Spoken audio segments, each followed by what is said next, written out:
Oh, there you are, YouTube. Doodle doodle doodle doodle doo. Subscribe if you're interested, but also no pressure.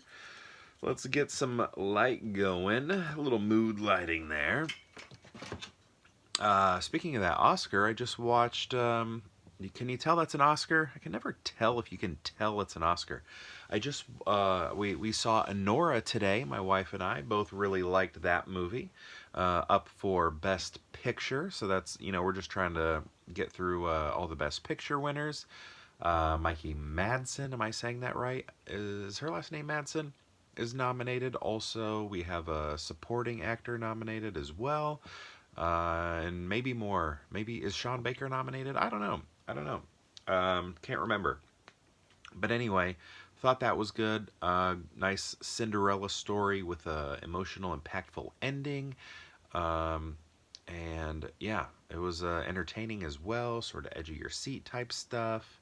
It was good. It kind of reminded me, in a weird way, less anxiety inducing, but I don't know. I kept getting Uncut Gems vibes, like a little bit, tiny bit. Like it kept popping into my head every once in a while. But anyway, I think we should do a random ranking today. What do you say? Let's go to that movie collection behind me and pick out 3 movies at random and then rank those movies from most favorite to least favorite based on whatever criteria we come up with. I'll rank them here in the video, but if you'd like to rank them in the comments below, please feel free to do so.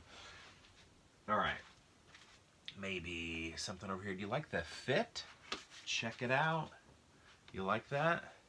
This is true vintage pajamas from what? Maybe the 60s, maybe the 50s or something like that. My friend Tracy got these for me a couple Christmases ago. I love them. All right. Maybe we'll do, let's do, man, I can't even, okay, maybe this film, and then maybe we'll do this movie here. And then, how about this one? Let's pick this film. Let's see what we got. We got to make sure I've seen these movies, because if I haven't seen them, how am I going to rank them? Seen it. Seen it. Seen it. Okay, this is cool. This is a cool little lineup here. First off, we have Pleasantville. I love this movie. This was like up there for a long time for me as like favorite movies. It has Tobey Maguire, Jeff Daniels, Joan Allen, who went to the same college as me, William H. Macy, J.T. Walsh, and Reese Witherspoon. It's weird that Reese Witherspoon is at the end. But it's an and Reese Witherspoon, which when you get the and, that does kind of mean something extra special. But you know who else is in this? Don Knotts. That's right, Barney Fife is in this, and I think that was some inspired, great, pertinent casting for this film. Yeah, it's basically 2 kids from our world get sucked into a TV show, very like Leave It to Beaver, very Mayberry, Andy Griffith show, very, Dick Van Dyke and all those other types of shows from that era. And you got this sort of perfect family thing going on, but these 90s kids are probably 2000s by this point. When did this get made? Probably 2000s, I would say, right? I don't know, I don't see a year on here. But anyway, they get sucked into this show, and then they start giving these people like an awakening of progress and, expanding their minds and sexuality and all sorts of things, to where as they're doing this to the culture is turning in color. They're no longer in black and white as they shift. I think there are some like rules that feel established that get kind of broken here. Like, is it change that turns in color? Is it people growing for the better, growing for the worse, or just changing? I don't know. It doesn't fully make sense, but I still really like this movie a lot.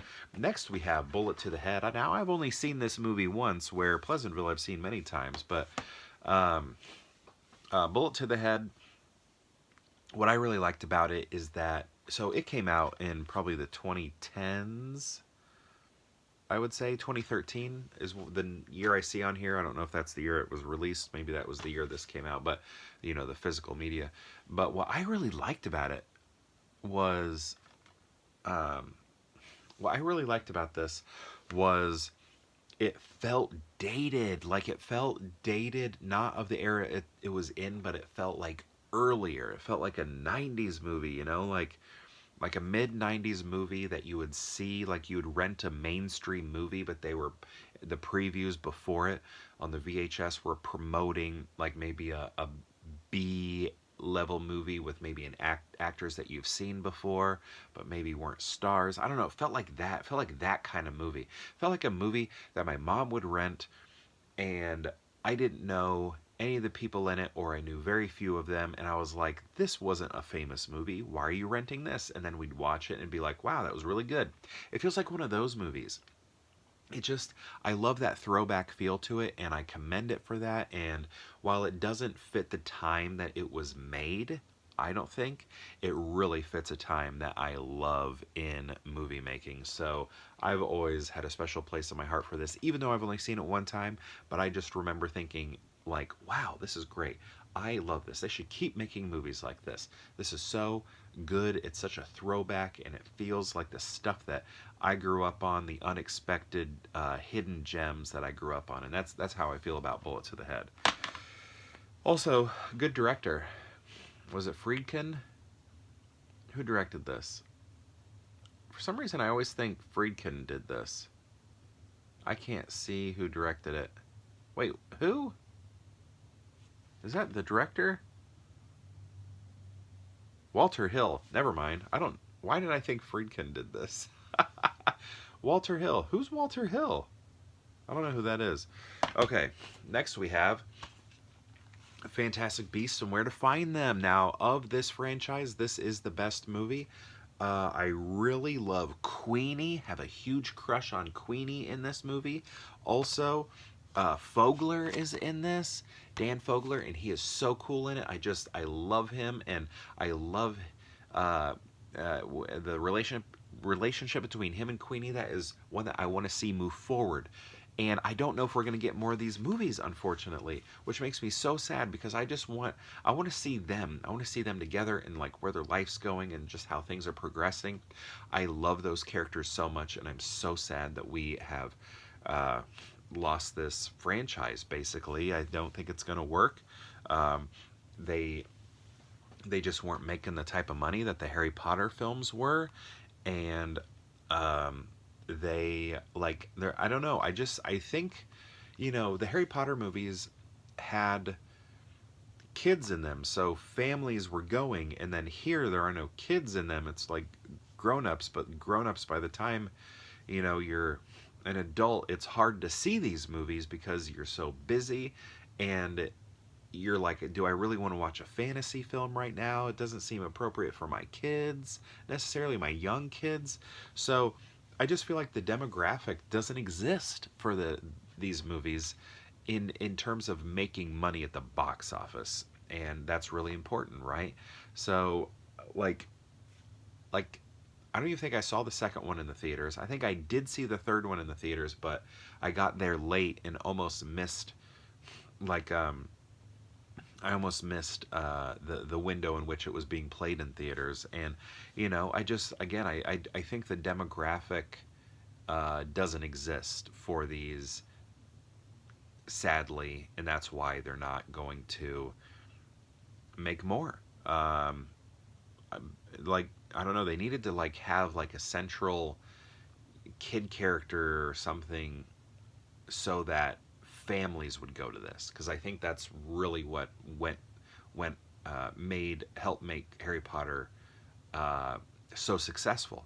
Your kids love the movies, the kids love the movies, and then the parents would take them. So there you have at least 3 people or at least 2 people going. And here, you just don't have that. You don't have that with these. But this first one was very good, and I think it's the most family friendly of all of them. But I would understand if kids were like, especially because it's called Fantastic Beasts. This one is heavy on the beasts, but the other 2 aren't. Also, just all sorts of drama surrounding these, with Ezra Miller and Johnny Depp and J.K. Rowling, more factors as to why this just, I don't know. It was a perfect storm for it to not work, basically. All right, how are we going to rank these? Um, Here's the thing. I think I'm going to go with this. I think I'm going to go Pleasantville, and then I'm going to go Fantastic Beasts, but only this one. Like, if this was any other Fantastic Beasts, because I didn't like the other ones. I didn't like the other ones. I didn't like 2, for sure, and then 3 I think I kind of liked. Um, but this is a very good one. I like this one a lot. So, and then Bullet to the Head, I got mad respect for that movie. I really do like that movie, but I got such a special place in my heart for fantasy films and the Harry Potter franchise, so that's why this one's going to go ahead. But again, only because it's the first one. If it were the other two, it would be at the end. So here we go. Pleasantville, then Fantastic Beasts and Where to Find Them, then Bullet to the Head. But my question to you is, have you seen these movies? And if so, what do you think of them? And if you've seen all 3, how would you rank them? I'd love to know. Let me know in the comments below, and perhaps we'll see you tomorrow for more Pure Hangout.